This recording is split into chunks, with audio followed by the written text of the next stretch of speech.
तो जैसा कि हमने हमारे पिछले वीडियो में देखा था कि डीमन लॉर्ड की तरफ से भेजे हुए 2 डीमन किंग्स ने वाइटी सिटी के ऊपर हमला कर दिया था, जिनसे फाइट करना बहुत ज्यादा ही मुश्किल था और इन सब की वजह से वाइटी सिटी की डिफेंस को बहुत ज्यादा ही नुकसान पहुंचा था।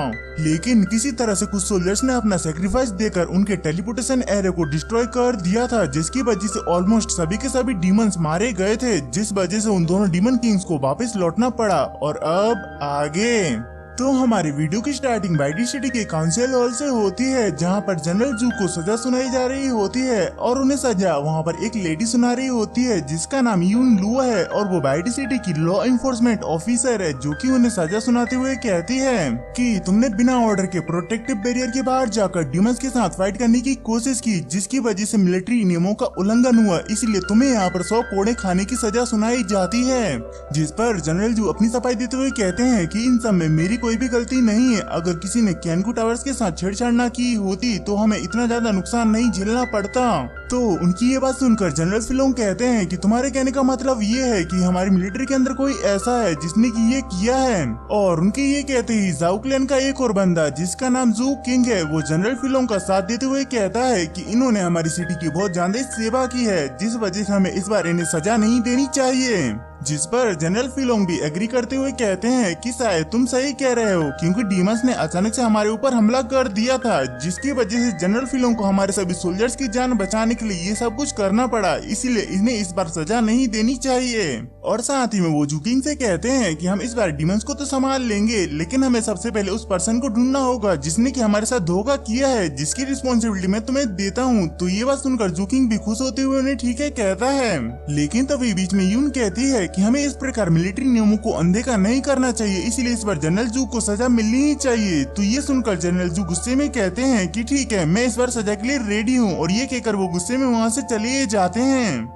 जिसके बाद हम वहाँ पर वाइटी सिटी के अंदर देखते हैं, जहाँ पर सोल्जर्स नोटिस लगा रहे होते हैं और उस नोटिस के अंदर लिखा हुआ होता है कि जिस पर्सन ने डीमंस का साथ दिया है, अगर उस पर्सन के बारे में हमें कोई भी इंफॉर्मेशन लाकर देगा तो हम उसे अच्छा खासा इनाम देंगे।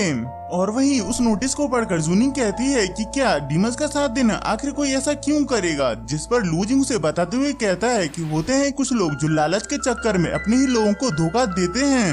और वो ये कह रहा होता है कि तभी वहाँ पर जूकिंग अपने कुछ सोल्जर्स के साथ में वहाँ पर आता है, जहाँ पर उसका इरादा बिल्कुल भी ठीक नहीं लग रहा होता है, और वो जाकर के सीधे लूजिंग को गिरफ्तार करने के लिए कहता है, जिसे सुनकर वो सभी सोल्जर जाकर लूजिंग को पकड़ने लगते हैं। लेकिन लूजिंग उन्हें वहाँ पर ऐसा नहीं करने देता है, और वहीं जूनिंग ये सब कुछ देखकर कहती है कि आखिर तुम कौन हो और तुम इसे गिरफ्तार क्यों कर रहे हो।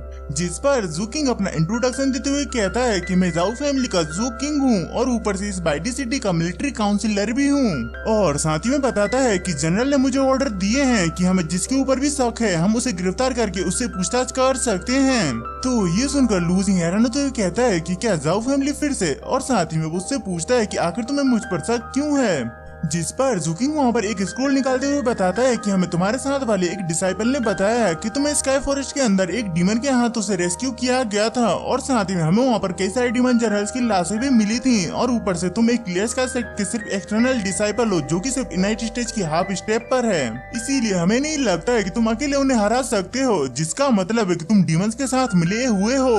लेकिन जूनिंग इस बात को मानने से मना कर देती है और कहती है कि ये सब कुछ बकवास है, क्योंकि मैं भी वहाँ पर थी और मुझे पता है कि लूजिंग ने अपनी जान खतरे में डालकर मेरी जान बचाई है, इसीलिए अगर तुम्हें लूजिंग के ऊपर शक है तो मुझ पर भी होना चाहिए, इसीलिए मुझे भी अपने साथ ले चलो। तो ये सुनकर जूकिंग वहाँ पर कुछ सोचता है और कहता है कि मिस जू, आपकी फैमिली हमेशा से हमारे लिए ईमानदार और वफादार रही है, जिस वजह से आपके ऊपर शक नहीं किया जा सकता है। और साथ ही में कहता है कि अगर लूजिंग यहाँ पर निर्दोष है तो उसे हमारे साथ चलना चाहिए और सबको साबित करना चाहिए।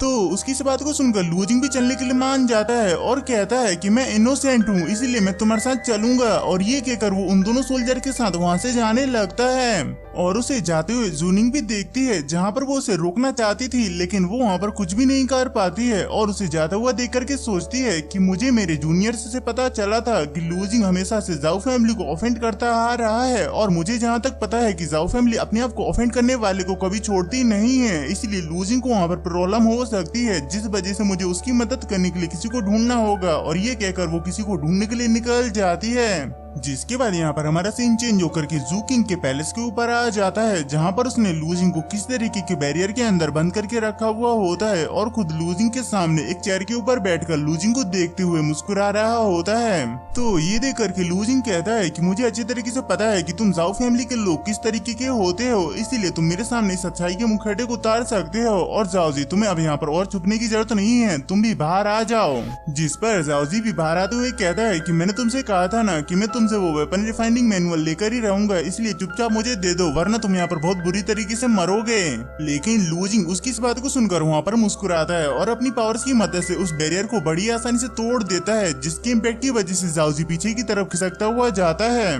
और वहीं ये देखकर जूकिंग भी अपनी चेयर से खड़ा होता है और खड़े होने के बाद अपनी पावर को रिलीज करता है, जहाँ उसकी पावर का दबाव इतना ज्यादा होता है कि उसके पैर के नीचे की जमीन भी टूट जाती है और साथ ही में आसपास की जगह भी टूटने लगती है। जिसके बाद जूकिंग वहाँ पर अपने डॉक्चन नेट स्टेज की पावर्स को शो करते हुए वहाँ पर अपने किसी तरीके के मिरर ट्रेजर को जमीन के अंदर से बाहर निकाल लेता है और वो ट्रेजर वहाँ पर अपने कई सारे क्लोन बना करके लूजिंग को चारों तरफ से घेर कर अपने अंदर कैद कर लेते हैं। तो ये देख करके लूजिंग वहाँ पर अपने डैगर को निकाल कर उसे वहाँ पर तोड़ने की कोशिश करने लगता है, लेकिन वो वहाँ पर उसे तोड़ नहीं पाता है। और वहीं ये देखकर जूकिंग उसे कहता है कि तुम चिंता मत करो, तुम मेरे मिरर ट्रेजर से कभी भी बाहर नहीं आ पाओगे।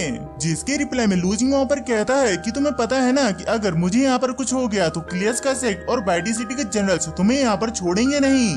तो उसकी इस बात को सुनकर जूकिंग कहता है कि कल की कल देखेंगे, और वैसे भी तुम जैसे छोटे मोटे लोगों को यहाँ पर कौन पूछता है। और ये कहकर वो वहाँ पर हंसते हुए अपनी पावर्स की मदद से ठीक वैसे ही एक और पेपर बर्ड को, जिसे कि हमने हमारे पिछले वीडियो में देखा था, उसे उस मिरर ट्रेजर के अंदर डाल देता है, जिसकी वजह से उस मिरर ट्रेजर के अंदर से एनर्जी निकलने लगती है। और वहाँ पर बीच में एक पपेट सोल्जर आ जाता है जो कि देखने में बहुत ज्यादा खतरनाक होता है और उसे देखकर लूजिंग वहाँ पर हैरान होता है। जिसके बाद वो पपेट सोल्जर लूजिंग के ऊपर अटैक करना शुरू कर देता है, जहाँ पर लूजिंग उसके इन अटैकों से बच ही रहा होता है कि तभी उसी बीच मौका पाकर वो पपेट सोल्जर अपनी शील्ड से लूजिंग को पीछे की तरफ फेंक देता है, जिससे कि लूजिंग को वहाँ पर कुछ भी नहीं हुआ होता है। और अब वहाँ पर लूजिंग की बारी होती है और वो बड़ी स्पीड में जाकर के उस शैडो पपेट को एक के बाद एक दो किक मारता है, जिसकी वजह से उस शैडो पपेट का संतुलन बिगड़ जाता है। और उसी बीच लूजिंग मौका पाकर उस शैडो पपेट के पीछे आकर के वहाँ पर अपनी पावर का यूज करते हुए उसे एक जोरदार का पंच देता है, जिसकी वजह से उस शैडो पपेट के पुर्जे अलग हो जाते हैं। और फिर लूजिंग उस पपेट के टूटे हुए पुर्जों के ऊपर लात रखते हुए कहता है कि तुम्हारा ये पपेट तो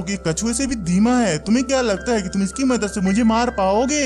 तो उसकी इस बात को सुनकर जूकिंग वहाँ पर हंसते हुए कहता है कि तुम सच में एक बेवकूफ हो। और ये कहकर वो वहाँ पर अपनी पावर्स का यूज करते हुए उस शैडो पपेट के जितने भी पुर्जे होते हैं उन्हें लूजिंग को ही पहना देता है, जिसकी वजह से लूजिंग अब वहाँ पर हिल भी नहीं पाता है और उसे समझ नहीं आता है कि आखिरकार ये अचानक से उसके साथ क्या हो गया। लेकिन तभी उसे वहाँ पर याद आता है कि मैं इतनी जरूरी बात कैसे भूल सकता हूँ कि ये तो एक पपेट सोल्जर है, जिसका इस्तेमाल कभी भी अटैक करने के लिए नहीं किया जाता है बल्कि अपने दुश्मन को फंसाने के लिए किया जाता है। आखिरकार मुझसे इतनी बड़ी गलती कैसे हो सकती है। और वहीं जूकिंग अपने पास से एक स्वॉर्ड निकाल करके जाओजी को देते हुए कहता है कि ये तुम्हारा दुश्मन है ना, इसीलिए जाओ जाकर उसे खत्म कर दो। लेकिन जाओजी उस स्वॉर्ड को देखकर घबराते हुए कहता है कि मैं ये नहीं कर सकता हूँ क्योंकि मैंने आज तक किसी को भी नहीं मारा है। तो उसकी इस बात को सुनकर जूकिंग उसे कहता है कि तुम चिंता मत करो, मैंने उसे पकड़ कर रखा है, जिसकी वजह से वो यहाँ पर हिल नहीं सकता है, इसलिए तुम जाकर उसे मार सकते हो। तो ये सुनकर के जाओजी उससे वो स्वॉर्ड ले लेता है और फिर स्वॉर्ड को लेकर लूजिंग की तरफ बढ़ने लगता है।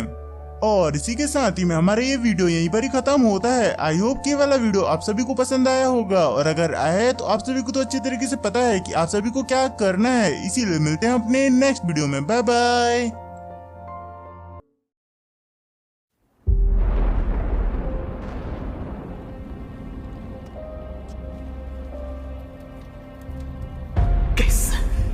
吸收斗气的速度远超之前，却为什么无法凝聚于体内？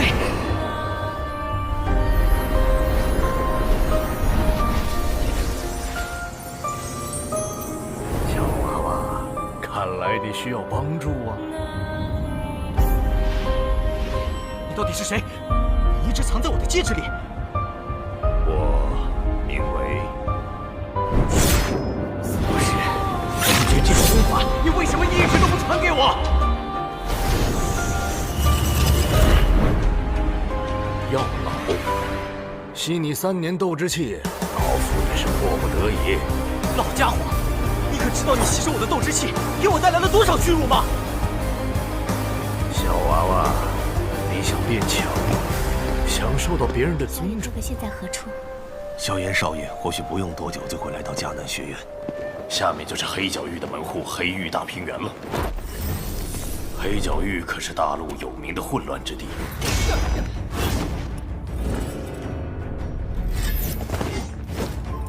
据说这次黑银城拍卖会是八扇门主持，他们是这里的掌权者，一会儿进去可得处处小心。少宗主有什么不对吗？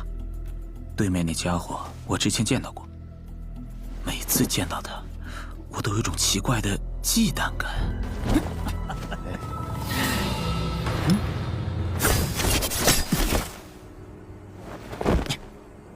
看了这么久，现在轮到你了。原来你早就发现我了。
放心吧，清理门户的事情交给我来做。要是你，师兄会让你和老师一起永埋死地。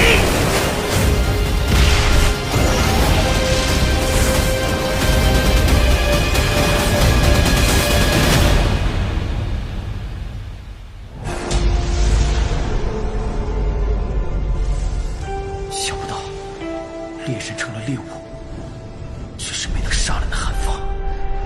老师，对不住了，这些连累您了。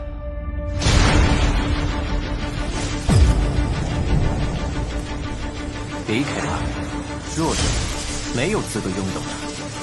识相的话，就乖乖交出火能，否则一会儿你们就只能爬着进领院了。该死的，这到底是什么鬼东西？既然这样，那留你还有何用？若是当年不与那人硬然定什么3年之约，恐怕也不会让这个家族亲人失散。兄儿，你要走？一旦被他们锁定了位置，我们俩都会性命堪忧。所有的隐忍，只为了这一天，我已经等待了太久。今天若是你能够安然无恙地走下擂台，萧炎从此不再踏进迦南学院半步。他迟早会发现的。既然如此，就给他一个惊喜吧。今天我不会让你们两人彻底的闭上嘴。就算他还活着，你们之间也绝不可能。